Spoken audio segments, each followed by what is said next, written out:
paha sapi gede dibawa pulang sendiri karena harus begini caranya. Siapa bilang harus begini? Anda tukang sembelih kambing, pilihannya dua. Anda gratis lillahi ta'ala, seperti yang lainnya juga lillahi ta'ala. Lalu Anda mendapatkan bagian seperti yang lainnya mendapatkan bagian. Hukum kurban adalah sunnah yang sangat dianjurkan, sunnah besar, sunnah yang dikukuhkan. Menurut jumhur ulama, dari madhab kita Imam Syafi'i khususnya, dan madhab Hambali dan madhab Maliki. Biarpun nanti ada yang mengatakan wajib menurut madhab Abu Hanifah. Kalau Anda ikut Abu Hanifah juga boleh, biar nyembelih semuanya. Wajib. Tapi menurut madhab Syafi'i adalah sunnah. Setiap orang satu orang. Satu orang minimal satu ekor kambing. Kalau Anda satu orang ingin menyembelih satu sapi juga boleh. Anda satu orang pengen saya punya kambing ada 50, sembelih semuanya, sah berkorban. Cuman minimal satu orang satu kambing. Dan yang harus difahami juga, kami sebutkan semuanya di sini, korban itu sunnah setiap tahun. Setiap bulan haji tiba, maka disunnahkan kita nyembelih korban. Sengaja ini kami ulang-ulang karena ada pemahaman di kampung sana. Jadi menduga kalau korban itu seumur hidup sekali. Sehingga alangkah banyaknya kita sering mendengar orang berkata, aku belum korban. Yang sudah bapak saya, ibu saya, tinggal saya belum korban. Maksudnya apa? Gitu. Atau di saat diajak korban, sekarang dia ngomong, aku sudah korban. Kita ajak bulan haji, ini kan bulan Dzulqa'dah atau Dzulqa'dah. Bulan Dzulqa'dah kita ajak, ayo korban Bu Haji. Jawabnya apa? Saya sudah tahun lalu. Kok tahun lalu? Kita bicara tentang bulan tahun ini. Itu kesalahpahaman di masyarakat dan sudah mengakar betul kesalahpahaman ini. Sehingga pertanyaan-pertanyaannya berputar-putar tentang pemahaman ini. Dengan macam-macam model, termasuk pertanyaan, mana yang harus didahulukan kalau antara akekah dengan nyembelih korban?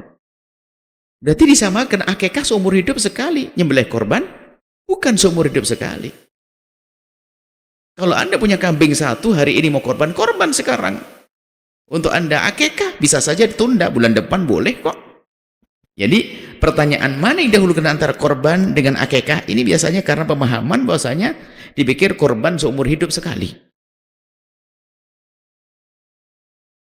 Hasilnya apa? Hasilnya di kampung kita yang korban sedikit. 5 kambing, karena semuanya merasa sudah korban. Kapan korban? 15 tahun yang lalu, 10 tahun yang lalu. Maka ini harus dirubah betul pemahaman ini. Harus dirubah. Disunahkan setiap tahun. Setiap orang. Ini. Setiap orang kalau bisa. Kalau satu keluarga isinya 5 orang, ya 5 kalau bisa. Nggak bisa 4, nggak bisa 3, 2. Minimal 1. Satu keluarga untuk menggugurkan sunnah kifayah. Ini ada pembahasan sunnah kifayah, semuanya ada di sini. Jadi kita harus punya pemahaman ini. Adapun pahalanya nggak bisa disamakan. Sunnah biasa, sedekah sunnah. Anda menyembelih kambing hari ini sunnah, bagus. Anda menyembelih kambing selain korban, bagus. Ibadah punya pahala besar. Akan tapi di saat kita menyembelih kambing korban di bulan haji, pahalanya lebih tinggi. Luar biasa. Karena tidak ada amalan yang lebih bagus dilakukan kecuali di 10 akhir bulan haji, apalagi amalan khusus. Jadi korban itu amalan khusus di bulan haji yang tidak ada di bulan-bulan yang lain. Jadi ada bulan haji itu, ada bulan yang sangat istimewa karena terdapat di dalamnya, ini disebut sebagai bulan istimewa karena terdapat di dalamnya amalan-amalan yang tidak ada di bulan-bulan yang lain. Yang pertama adalah haji. Tidak ada kecuali di bulan haji. Yang kedua nyembelih korban. Tidak ada kecuali di bulan haji. Jadi tolong difahami, bukan seumur hidup sekali. Kemudian Anda mulai berpikir setelah itu. Berarti aku sekarang mulai nabung kek. Mungkin setelah hari raya beli kambing kecil 5, dipiara taruh belakang. Nanti kalau bulan haji depan sembelih 3, 2 dijual, belikan kecil lagi, jadi 5 lagi. Jadi harus seperti itu, nabung. Dan ada contoh orang fakir bisa korban setiap tahun. Ada dikisahkan seorang fakir, tapi setiap tahun kok korbannya paling gede. Orang di kampung heran kok bisa begitu, karena dia cerdas. Dia cerdas, dia hanya seorang tukang becak yang ahli surga, mulia dia. Jadi dia kalau setelah bulan haji ini kan banyak kambing-kambing yang dilihat bakal-bakal gede itu dibeli. Yang kecil-kecil itu dibeli 3. Ini sambil narik becak pulang dia cari rumput atau bagaimana. Nanti pas menjelang bulan haji ini 1 dijual untuk beli lagi nanti, yang 2-nya disembelih. Kalau ternyata enggak, 2 dijual, 1-nya disembelih. 2 dijual untuk belikan kambing kecil lagi. Terus begitu. Nah, dia cerdas. Dia pun kelihatannya orang nggak mampu, tapi kambingnya paling gede. Masa kita kalah dengan seperti itu gitu loh. Itu orang cerdas ahli surga. Jadi ayo kita berpikir tentang menyembelih korban untuk menjadikan hari raya korban betul-betul hari raya untuk kita. Hari bersenang-senang, hari makan, hari kita sambung silaturahmi dengan menyembelih korban. Ini yang perlu kami hadirkan pada kesempatan ini agar kita semuanya bersemangat untuk menyembelih korban. Kemudian juga korban itu jangan dipersulit dengan model-model misalnya sunnah menyaksikan. Tapi kadang-kadang memaksakan diri untuk menyaksikan. Sehingga biaya menyaksikannya itu kadang biaya kambing. Misalnya hanya gara-gara kita pengen korban misalnya di Sumatera sana. Kita ingin korban di Sumatera. Rupanya salah pesan ustadznya. Harus disaksikan Sumatera. Kambingnya harganya 1 juta, 2 juta. Tak tanya apa, harus melihat tiketnya 2 juta. Ya mending duitnya diberikan untuk bisa lebih manfaat di sana, jadi kambing lagi kayak atau bagaimana. Yang menyaksikan dianjurkan sunnah. Sunnahnya adalah Anda menyembelih sendiri kalau bisa. Kalau salah nyembelih kan kacau. Anda menyaksikan kalau bisa. Dan dimudahkan. Tidak harus dikalungin, nggak usah dikalungin. Nanti kambingnya namanya kambing, ada nama kita nanti ya. Nggak usah pakai, itu hanya ditandai saja, bukan haram juga. Asalkan kalau nama-nama mulia, jangan sampai dilihat kambing lalu terhina. Namanya nama-nama nabi, ada Muhammad, ada Mulia, Zakaria, Yahya, atau bahkan nama-nama nabi. Taruh di bokongnya kambing nanti kan nggak terhormat begitu ya. Itu juga harus waspadai yang demikian itu. Nama-nama mulia, jangan dikalungkan di binatang, bisa nanti kena najis dan sebagainya.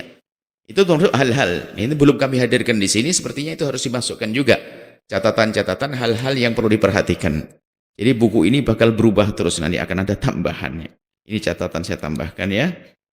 Ya, nama-nama di kambingnya, kambing katanya. Ini perlu cerita tuh sih. Ada tulis namanya, nama Abdullah, nama Allah. Kambing itu leher, ditindih sama kambing kena najis. Ayo. Ini tidak diperkenankan yang demikian itu. Mungkin pakai nomor deh, nomor 1 ini adalah mungkin untuk dikenai nomor 1 adalah Z, nomor 2 adalah Amr. Oke lah. Kalau nama-nama itu khawatir tercemar kena kotoran dan najis. Sebab menempelkan najis ke nama-nama mulia adalah haram. Masih banyak hal-hal yang perlu kita hadirkan. Kemudian banyak insya Allah. Cuman ini kami baca singkat tentang judulnya supaya Anda penasaran dengan apa yang ada di buku ini.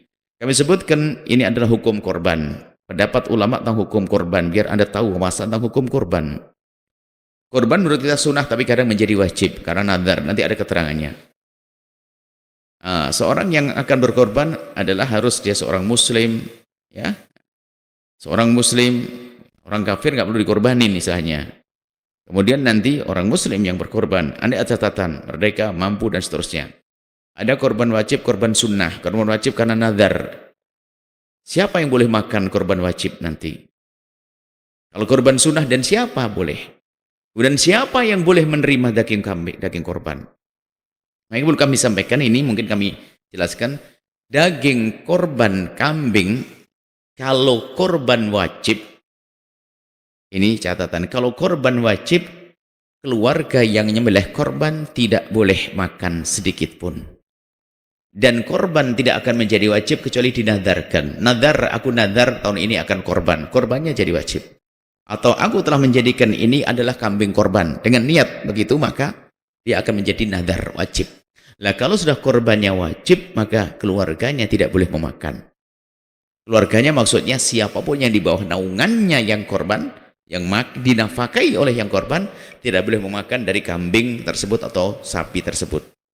Tapi kalau kambingnya adalah sembelihannya sunnah, aslinya kan sunnah, tidak Anda nadarkan, maka Anda pun boleh makan, keluarga boleh makan. Jangan sampai ngenes dong keluarganya.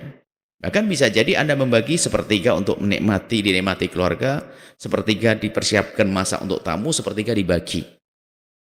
Nah kemudian yang dibagi ini untuk siapa? Jangan mengira bahwasanya korban itu untuk fakir miskin saja. Oh tidak. Korban untuk bersenang-senang di hari itu. Bukan untuk fakir miskin saja, cuman fakir miskin prioritas. Karena di karena orang fakir miskin jarang makan daging, jangan sampai di nomor dua kan. Tapi si kaya pun juga boleh. Si kaya kita undang makan kita. Ini boleh. Jadi ini kita sebutkan semuanya di sini. Coba tidak salah paham. Cuman ya tidak boleh semuanya seenaknya. Seenaknya tolong diperhatikan ini. Dan jangan. Biasanya ini ada seenaknya ngatur kambingnya orang, tukang sembelih. Ini gara-gara nyembelih sapi itu langsung ngambil sebelah kakinya. Wede satu pikul bawa pulang ke rumah. Ini tukang nyembelih ini jangan disuruh lagi begitu. Wong yang lain belum dapat harus diratakan, tukang nyembelih nih. Sebab di sebuah kampung kayak wajib. Kayak sudah akad. Nggak begitu. Nah, jadi ini perlu adab-adab begitu juga. Ada coba. Dan dia kayaknya tidak jauh dari kampung kita. Karena suatu ketika ada orang mengadu, tukang sembelihnya langsung tiba-tiba paha sapi gede dibawa pulang sendiri. Karena harus begini caranya. Siapa bilang harus begini? Anda tukang sembelih kambing, pilihannya dua. Anda gratis lillahi ta'ala, seperti yang lainnya juga lillahi ta'ala. Lalu Anda mendapatkan bagian seperti yang lainnya mendapatkan bagian. Yang kedua, komersil. Sekali sapi bayarnya berapa? Nanti diambilkan daripada yang menyembelih korban atau panitia menyiapkan dari dana yang lain. Tidak boleh juga imbalannya diambilkan dari daging korban, nggak boleh. Bayar satu sembelihan 50.000, 60.000. Jangan seenaknya ngambil semaunya sendiri. Karena itu membuat ini sapinya cuma satu, kampung orangnya banyak, mau dibagi-bagi, diambil seperempatnya, kan kacau. Ini diantaranya harus kita hadirkan. Supaya kami jelaskan begini biar Anda ini kalau jadi pengurus masjid paham. Ingatkan itu tukang penyembelih. Kalau memang dia cari duit, bagus, halal kok, boleh cari duit, caranya komersil dong. Satu kambing berapa biayanya? Begitu. Cuman biasanya kalau hari raya korban tuh sama-sama senang-senang tuh nggak pakai begitu-begituan. Wong nyembelih ikut seneng rame-rame, bismillah, wah, seneng. Indah itu semuanya, begitu. Jadi ini kami sebutkan ya, sunnah. Hukum bergabung dalam satu korban. Nah, hukum bergabung dalam satu korban, kambing, sapi, onta. Kalau kambing satu orang. Kalau kambing nanti jadi 7, ada riwayat-riwayat begitu. Nah, kalau kambing untuk banyak orang namanya sunnah kifayah. Untuk satu orang tapi menggugur yang lainnya. Jadi kita keluarga ada 9 orang. Kemudian saya punya kambing satu, saya nyembelih untuk saya. Tapi dengan saya nyembelih ini setelah menggugurkan yang lainnya tentang sunnah kifayah. Bukan satu orang untuk 7, satu kambing untuk 7 orang, oh tidak. Mungkin pernah mendengar satu kambing untuk 7 orang, oh bukan begitu. Para ulama menjelaskannya enggak begitu. Tapi kalau sapi boleh-boleh untuk 1 orang. Sapi 1 orang boleh, onta 1 orang boleh. Bahkan Anda boleh menyembelih lebih dari 1. Seperti itu. Kemudian keutamaan hewan korban itu apa kami sebutkan. Sifat-sifat kambing korban seperti apa. Kemudian cara menyalurkan daging ada. Tentang sunnah kifayah dalam korban apa penjelasannya, sehingga disebutkan judulnya biar Anda penasaran untuk membacanya. Menyembelih di malam hari raya bagaimana hukumnya? Atau di saat hari tasyrik, sampai kapan bolehnya? Jadi ini kami tambahkan juga, barangkali di hari raya korban tidak punya kambing, tak taunya di hari tasyrik yang pertama menantunya ngirim duit banyak, boleh beli kambing, hari itu masih bisa korban. Sampai hari tasyrik yang pertama, kedua, sampai hari tasyrik ketiga, sebelum terbenam matahari masih boleh kita berkorban, mendapatkan keutamaan korban. Ini ada Hewan korban yang terpotong telinga atau ekornya dan sebagainya, tanduk semuanya kita bahas di sini. Menyembelih korban yang sedang hamil, kambing betina kami sampaikan, tidak usah ragu, kambing betina boleh. Dari mana keyakinan tidak boleh itu? Ayo. Kambing betina kami sebutkan dengan jelas di sini. Kita ingin memangkas kesalahpahaman yang menjadikan orang susah berkorban. Kambing betina punyanya betina, kok saya punya kambing betina gede lagi, tapi nggak boleh korban. Siapa bilang tidak boleh korban? Bahkan ulama tidak hanya menyembelih itu, jauh lebih itu. Kalau ada hamilnya bagaimana? Berarti kalau hamil pasti pendina, masa ada jantan hamil? Kan tidak ada. Jadi itu jelas semuanya. Maka kami ingin memangkas ini biar Anda mudah menyembelih korban. Tanduk, nggak ada tanduknya. Ya ini gara-gara nggak ada tanduk nggak cukup berat. Tanduk itu kan sekedar tanda. Kalau tanduknya panjang berarti umurnya banyak. Kalau umurnya banyak biasanya gede. Lu tanduknya gede kurus. Ya lebih baik nggak usah pakai tanduk tapi gede kan begitu. Nanti kita jelaskan di sini. Janin hewan korban, kerbau, rusa itu bagaimana nanti? Ada kerbau, ada rusa. Tidak kami jawab di sini, biar baca nanti. Atau nanti lihat minggu berikutnya. Patungan korban ada enggak? Itu namanya sedekah jatuhnya, enggak ada patungan nanti. Kecuali patungan korban sapi, patungan kita 7 orang, jadi 1-1-1. Karena sapi 7 orang. Patungan ada patungan yang tidak sah jadi korban tapi bisa sedekah. Ini juga jangan dipangkas. Sebuah SD SMP anak-anak sumbangan, kemudian setelah itu satu kelas isinya 40 anak, lalu sumbangan bisa beli kambing 1 korban. Ustadznya bukan ustadz bijak, nggak sah korban, nggak boleh. Siapa bilang nggak boleh? Kalau nggak sah jadi korban bener, tapi jadi sedekah. Biarkan mereka berlatih. Sedekah lumayan ikut meramaikan 40 orang yang beli 1 kambing. Kalau katakan nggak boleh kan jadi masalah. Cuman jangan disebut sebagai korban yang sesungguhnya. Korbanan, biar seneng. Korbanan. Tapi di rumah tetap korban nanti. Rame-rame, namanya patungan. Tapi patungan yang sah ada. Kita bersepuluh beli 1 sapi, kita berikan keluarga ini. Bulan depan ini jadi kayak arisan korban dan sebagainya. Itu sah, nanti kita sebutkan semuanya di sini. Ini arisan korban, kemudian korban online. Online nggak ada masalah. Online itu maksudnya apa? Korban online adalah kita ingin menyembelih korban tapi lewat panitia yang melalui media, jadi online. Maka ini dengan cara-cara pertama Anda harus menduga bahasanya panitianya itu benar. Kalau Anda tahu, Anda nggak tahu bagaimana Anda mengirimkan. Anda kenal siapa yang mengadakan, siapa yang menyelenggarakannya. Jangan-jangan hanya orang aja menyadap barangkali ada rezeki masuk kan. Anda harus tahu, mungkin itu adalah ustadz sana, kiai sana, atau tim di sana membuat. Anda boleh kirim, tapi caranya nanti setelah Anda mengirim, Anda sifatnya mewakilkan, tolong tim yang ada di sana, saya menghendaki kambing yang gambar ini, nomor ini, yang harganya begini, tolong belikan ini, kirim transfer. Dia membelikan. Setelah itu sudah kita niat menyembelih korban. Nggak usah laporan kambingnya ini loh kambingnya, di video call, nggak usah pakai itu. Biarpun boleh video call, asalkan nggak ngerepotin orang. Jadi kita menyerahkan, selesai. Sama zakat fitrah jangan dipersulit seperti di kampung-kampung harus dipegang nawaitu an ukhrija zakatul fitri. Ustadznya yang membimbing, yang dibimbing perempuan sambil pegang tangannya, kan jadi kacau begitu. Cukup aja dibungkus, selesai. Niat mengeluarkan zakat fitrah selesai dengan hati.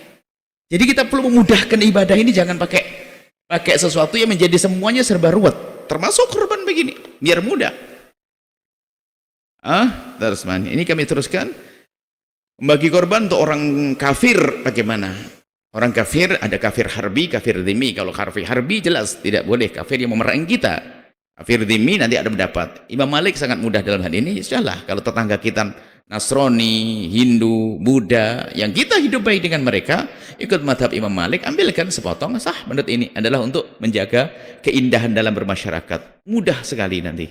Jadi ada ilmunya. Kemudian ini semuanya ada di sini. Hukum daging dan kulit hewan korban. Hukum menjadikan bagian korban sebagai upah tukang sembelih. Ini kita sebutkan. Antara korban dan akikah. Ini biasa kesalahpahaman dalam pemahaman korban, lalu menjadikan pertanyaan ini. Menggabungkan akikah dengan korban dan seterusnya. Ini masih sangat mungkin kita merindukan ada pertanyaan-pertanyaan yang banyak tentang korban. Nanti ada buku kedua seputar pertanyaan seputar korban. Nanti insya Allah.